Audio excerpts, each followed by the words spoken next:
రోజు మల్లె నాటుకుందాము. ఫ్లవర్ చూడండి, మల్లెపూ ఎంత బాగుందో. రోజు మల్లె ఈ మొక్కని నాటుకుందాము.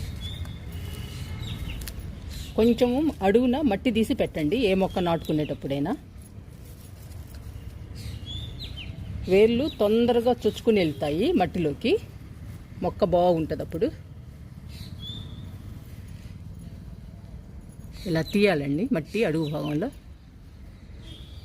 తీసి నాటుకుంటే బాగా నాటుకుంటుంది మొక్క.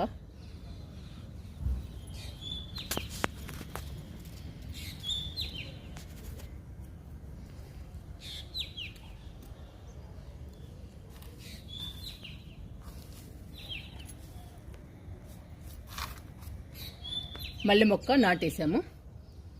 సపోటా మొక్క నాటుకుందాము ఇప్పుడు.